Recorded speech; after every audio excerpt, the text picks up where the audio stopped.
हर तरफ चीखे, हर तरफ मौत का साया नजर आता है। इस बार के मानसून में बिहार ने अभी से इतना त्रासदी देख लिया है जिसके बाद लोगों में दहशत समा गई है। अब जो आंकड़ा हम आपको बताने जा रहे हैं वो सिर्फ 72 घंटों का है। 72 घंटे पहले वो 35 से ज्यादा लोग हंस खेल रहे थे, लेकिन अचानक आसमान से गिरी आफत ने सबको परलोक पहुंचा दिया।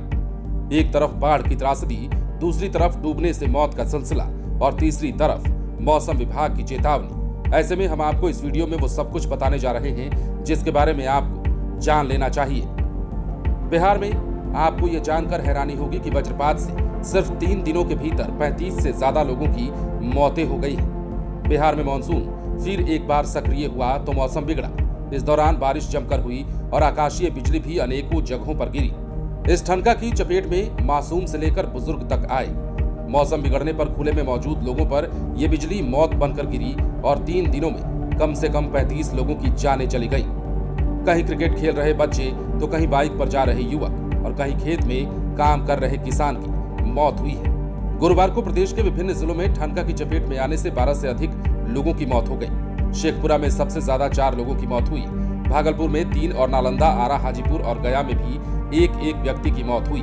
कहीं भैंस चरा रहे युवक तो कहीं खेत में काम कर रहे किसान के ऊपर ठनका गिरा और उनकी मौत हो गई। अधिकतर वो लोग हादसे का शिकार बने हैं जो पशु चराने निकले थे या फिर खेत में काम कर रहे थे। भागलपुर में 3 लोगों की मौत वज्रपात से हुई है। गुरुवार को अलग अलग जगहों पर हुए हादसों में 3 लोगों की जान चली गई।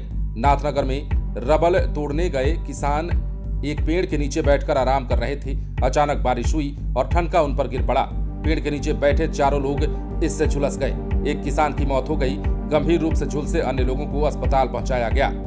नवगछिया के रंगरा में भी एक पशुपालक की मौत ठनका गिरने से हुई, जबकि सुल्तानगंज के बाद थाना में करहरिया में एक युवती की मौत वज्रपात गिरने से हुई है। पिछले 3 दिनों के आंकड़े को अगर हम देखें तो बिहार में 35 से ज्यादा लोगों की मौतें ठनका गिरने से हुई है और ये सरकारी आंकड़ा है।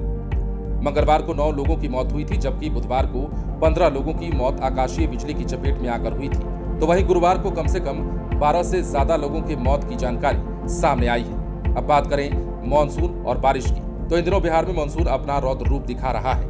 खासतौर से बुधवार और गुरुवार की भारी बारिश ने जनजीवन को अस्त व्यस्त कर दिया। हालांकि ये बारिश खेती और किसानी के लिए फायदेमंद साबित हुई, पर कहीं ठनका गिरने से 19 लोगों की जानें भी चली गईं। गुरुवार को सारण, गया, नालंदा, शेखपुरा, औरंगाबाद, पटना, मुजफ्फरपुर, गोपालगंज, सिवान, भोजपुर और अरवल समेत आसपास के जिलों में मूसलाधार बारिश दर्ज की गई। कई जिलों में तो बारिश रेड अलर्ट की श्रेणी में रही। आईएमडी पटना के मुताबिक लोगों को अगले 2 दिनों तक राहत मिलने की संभावना है। 19 जुलाई तक राज्य में किसी तरह की चेतावनी जारी नहीं की गई है। हालांकि कुछ जिलों में हल्की बारिश हो सकती है, जबकि अन्य स्थानों पर धूप खिलने और तापमान में बढ़ोतरी होने की संभावना है। इस हफ्ते मानसून की सक्रियता के चलते बिहार में व्यापक बारिश दर्ज की गई। सबसे ज्यादा बारिश औरंगाबाद में 141 मिलीमीटर, बांका, बेगूसराय, भभुआ, गया, जमुई और रोहतास में भी 130 से 140 मिलीमीटर तक बारिश रिकॉर्ड की गई।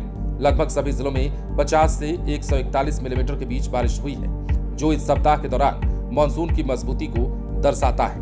बने रहे लाइव सिटीज के साथ।